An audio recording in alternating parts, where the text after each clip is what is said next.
I am here at our studio. I should have checked what was behind me, but whatever, it's fine. I did a live a couple weeks ago about ADHD, and I ended up like rambling about a bunch of other stuff and realized that I talked about a few things that I wanted to discuss. And then was like, you know what? Let's just do another live and we'll see what comes out as I chat a little bit about being diagnosed with ADHD and what I've learned, and how that is actually more correlated and related to binging, eating disorders, and things like that for me personally. So if you're new to my channel, I started posting about 11 years ago, pre-op, for the vertical sleeve gastrectomy.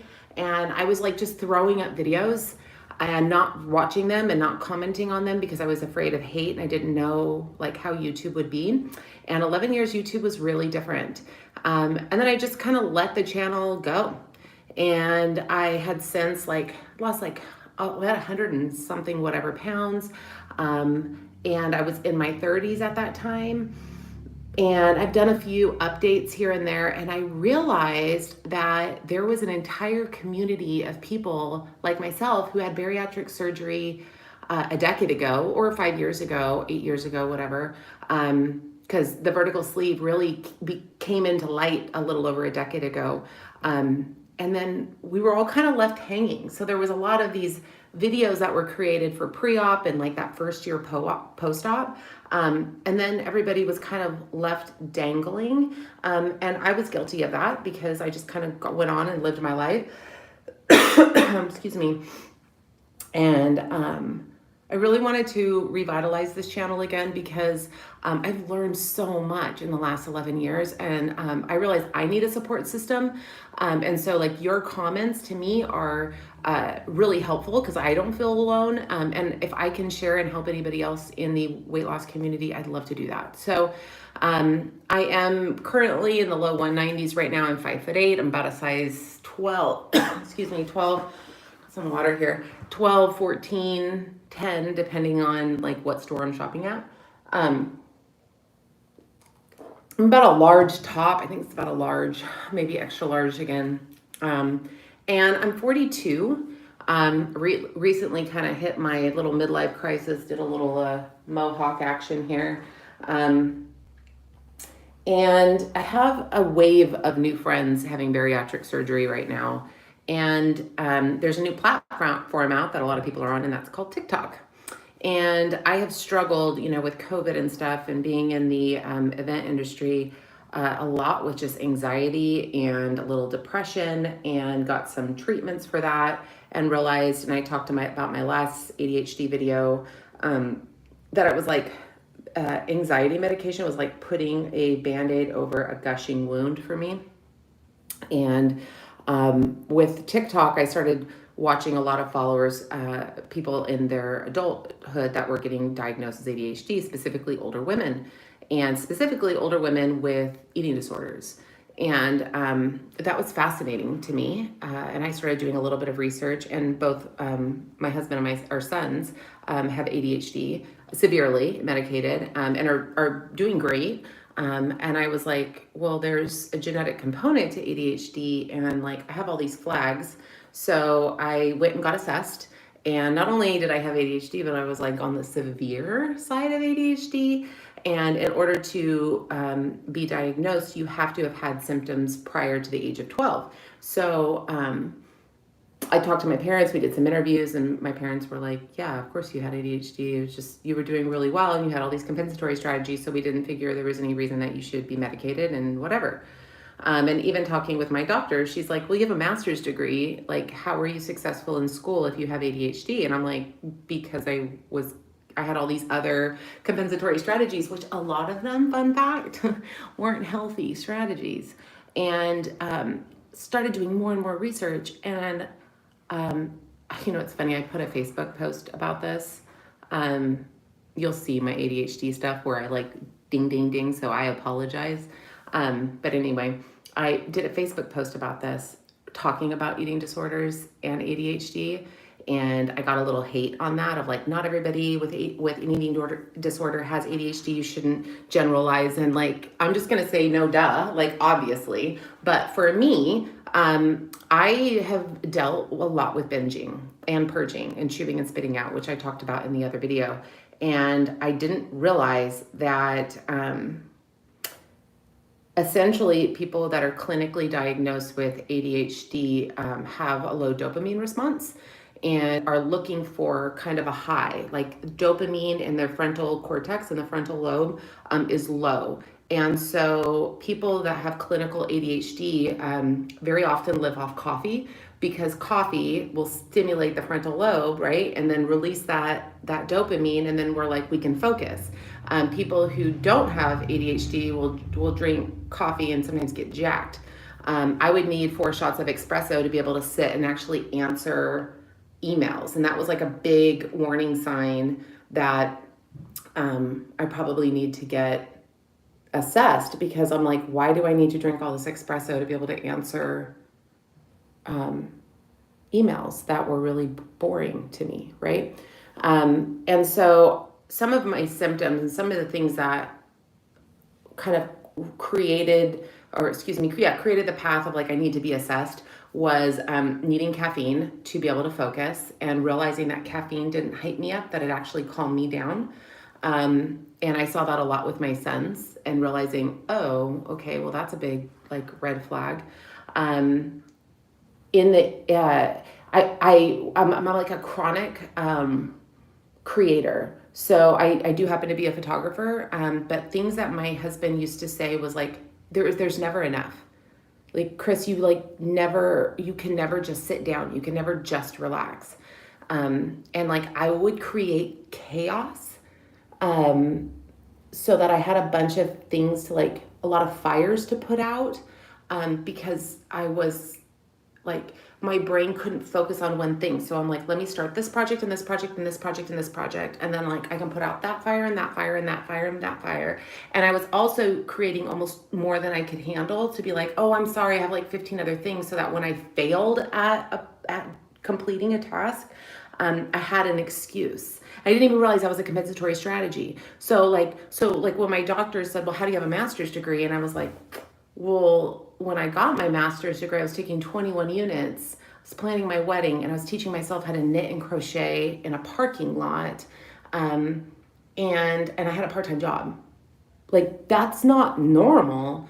And some people could argue and say, well, that's like almost like mania. I did not have mania, but I was almost creating manic episodes. Like, I was creating a level of that response so that when I got bored with one thing, I could jump to the next thing and kind of get like a dopamine high of like completing that task, and be like, look, I'm completing tasks, or not. But like, the more chaos I have around me, I tend to excel and exceed, because I'm so highly distractible. It was to a detriment.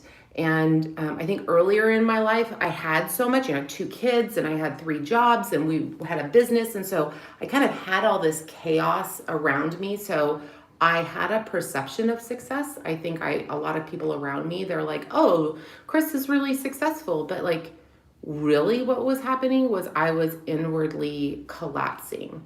And I was using other things that were extremely unhealthy, such as like binging and purging, to release and to get dopamine like releases. So I've spoken in a lot of other videos how years ago, this was post bariatric surgery, I would get a dozen donuts and I would sit in a parking lot and I would chew and spit them out. Gross. Ew. Didn't realize that was an eating disorder because I wasn't making myself throw up. But it is a form of bulimia. A couple years ago, I was on a ketosis diet, and I was getting a high off of like, how many days could I go without eating? Because I'm doing intermittent fasting. No, I was kind of anorexic, but I was getting dopamine highs off of watching the scale drop, or having a measurable way to gauge my success. Very unhealthy strategies. And what I didn't realize was part of my struggle with food is that I use food as a reward system, which I know a lot of people do. But like I had like if I complete this task, Christina, if you can stay focused and complete that task all the way through, then you can have a coffee, or you can have a donut, or you can eat this, or you can, right? So I eventually ended up being 300 pounds because I was searching for ways to reward my ability to stay on task with food.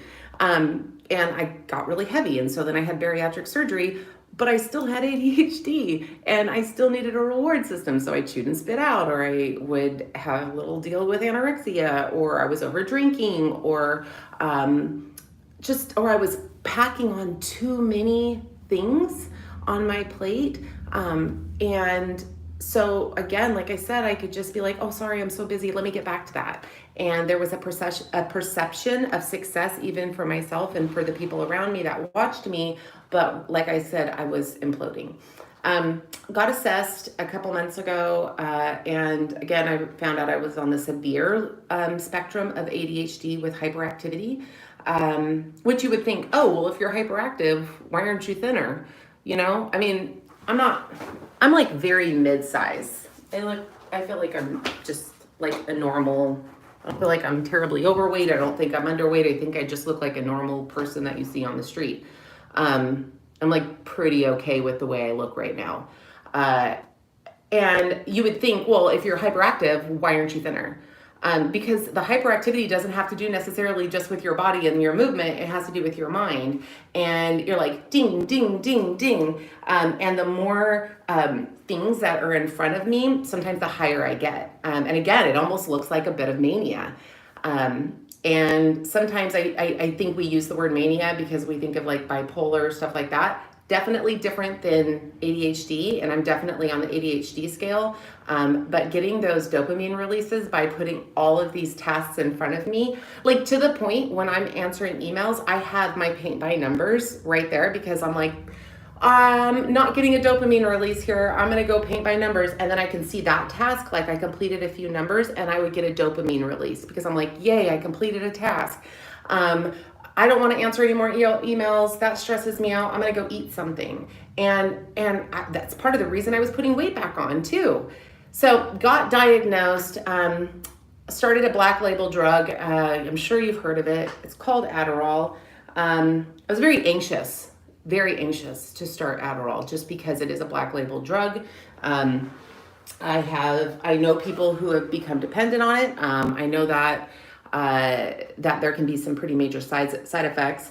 And I just didn't want to be on medication, but I knew I needed something because my compensatory strategies were becoming detrimental to my health. So when I'm looking at taking a medication so that I could have, like, that's a coping strategy, I kind of had to wait out all the different options for myself. So I did start Adderall about 3 months ago, and I'm on the fast, quick release Adderall, so it's not the slow XL. And my doctor and we're going to be trying that for about a year and see how that works. I took 10 milligrams the first day I got it, and then I was supposed to take 20 milligrams in the morning, and then midday, like another 10. And I'll never forget, I got my hair cut, and I took the 10 milligrams. I picked it up at the pharmacy, and my hairdresser's doing my hair, and we're chatting, and I was able to focus on the conversation, which you would say, well, what do you mean?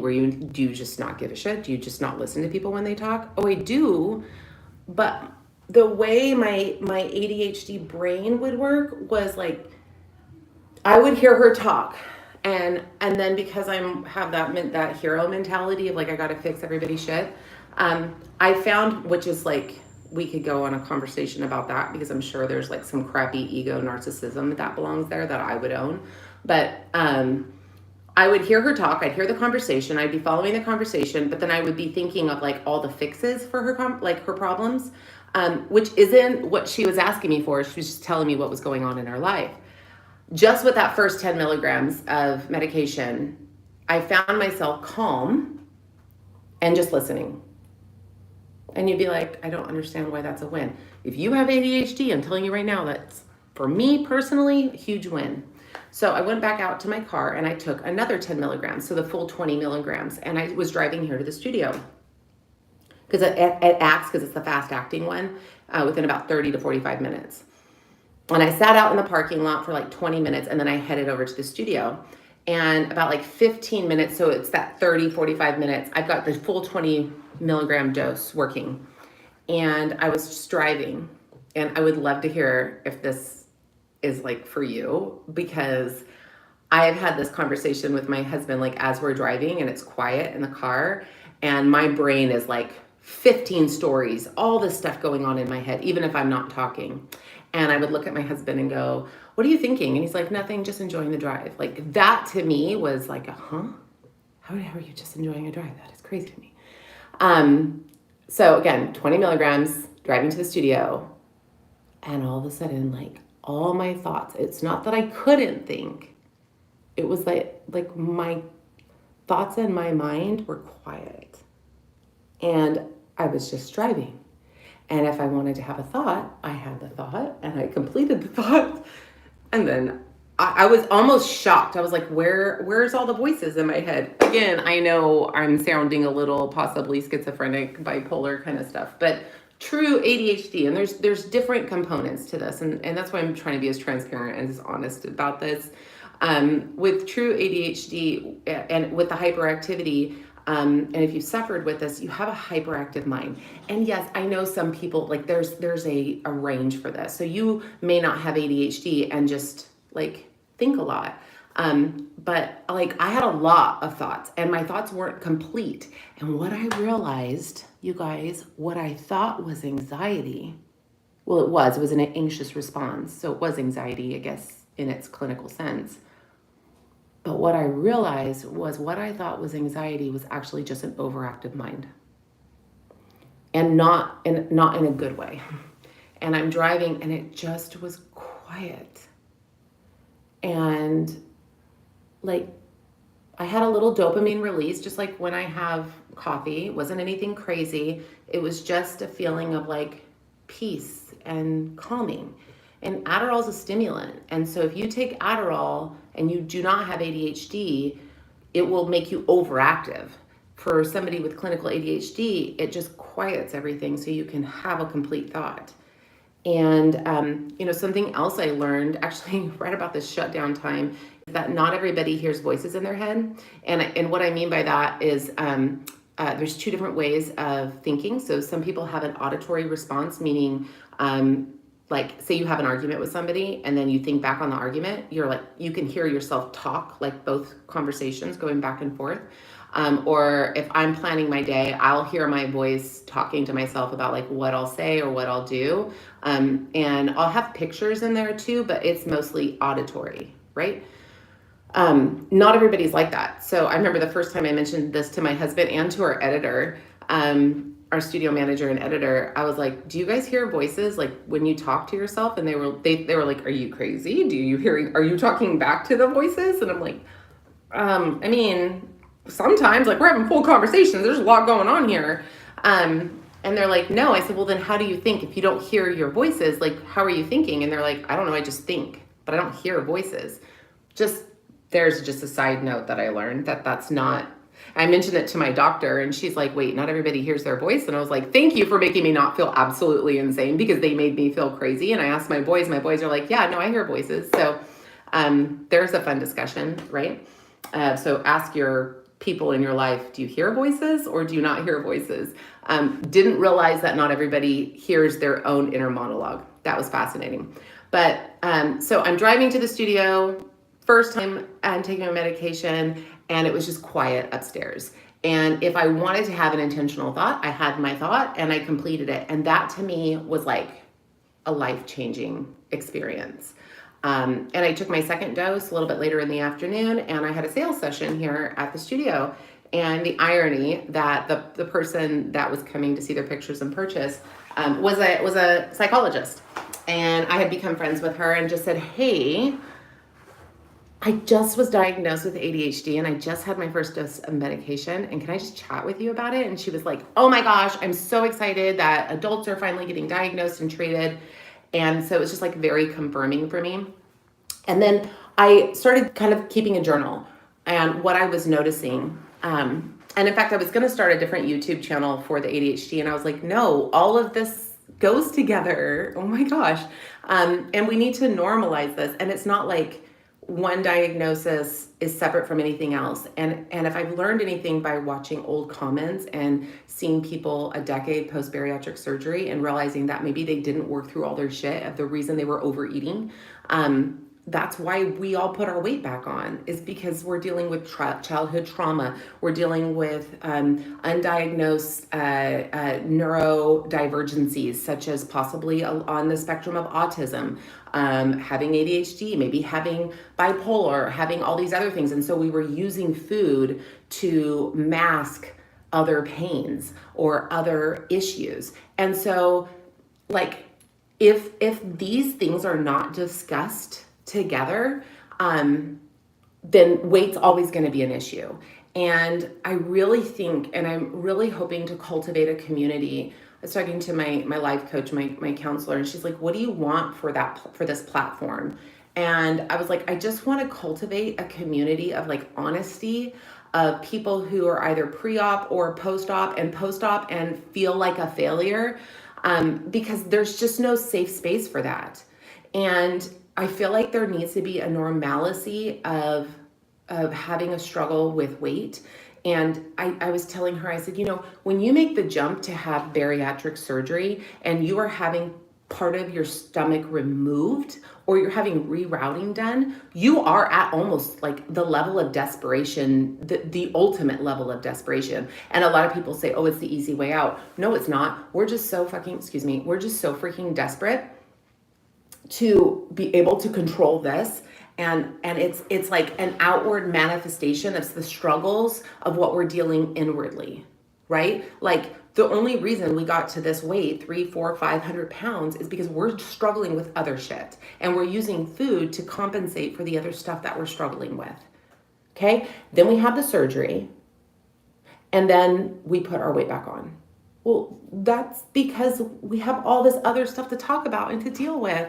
And I was telling my husband the other day, I said, do you know how mortifying it is to watch that scale go back up? And if you were honest with people, like about having weight loss surgery, and I talked about this about some of my other videos, like the shit people say to you after you have weight loss surgery is like real. And it can be like super hurtful because they can be like, oh, wow, you look pretty now, or don't get fat again. And then like you get fat again. And then now everybody's like, I knew you would. I knew you were a failure. And you're like, I have so many other things and I just need people to like help me. And this was a tool and now I've altered my body permanently. And where do I go from here? Because I still have so much life to live.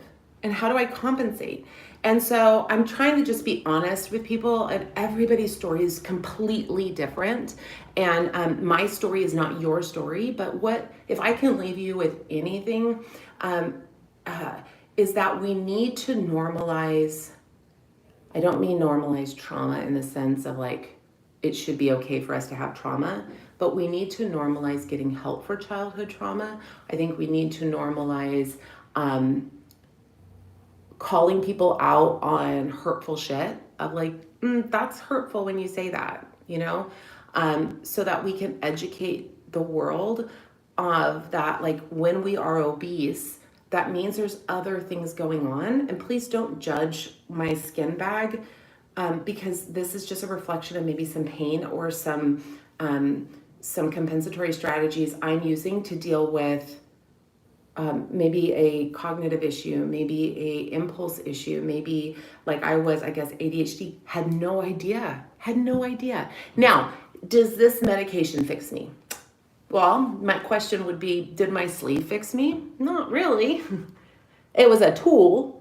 And so the way I look at my medication is it's a tool. It's one more tool in my bag of tricks that I can use in order to be successful in life, in order to be healthy in life. It is not a cure-all. It's not a fix. Even with my medication, I still struggle with ADHD. I'm still a little bit like a ping pong.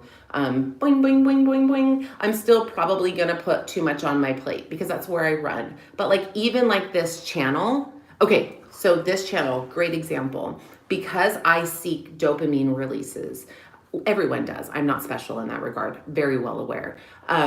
But because I seek dopamine responses, I look sometimes at views. And if I'm not getting views, maybe I'm thinking, oh, what I'm putting out there isn't relevant, or people think I'm stupid, or I'll like feed into this negative self-talk and I'll want to pull a video down. And then all of a sudden somebody will comment and I'm like, see, that's why I made the YouTube channel. Because maybe I can help someone. Because I have watched thousands of hours of other people's content, and that has helped me finally at 42 years old. And I know I'm not that old, but like it's taken me a shit ton of time to just like be self-aware. And so watching people's content has made me go, you know what? I see a little bit of myself in them, and maybe I should talk to my doctor. And maybe there are other tools I can put in my bag of tricks that will help me be more successful. And whether it's losing weight or not, it's just weight. It's just weight. It's just weight. It's just weight.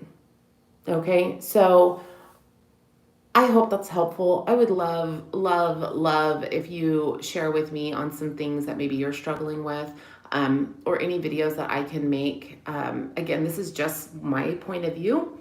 Everyone has a different point of view. And if you are also posting somewhere, please drop in your links. Like if you have a TikTok and you're sharing and you want support, or if you have a YouTube channel or an Instagram or Facebook or Twitter or whatever, I would love to support you too in your journey. And not that I can fix you, because I can't, but I'd love to be a support, because I really would love a community of like-minded people who can strategize and help everyone be successful on how they gauge their success, because everyone's gauge is different and nobody's gauge is wrong.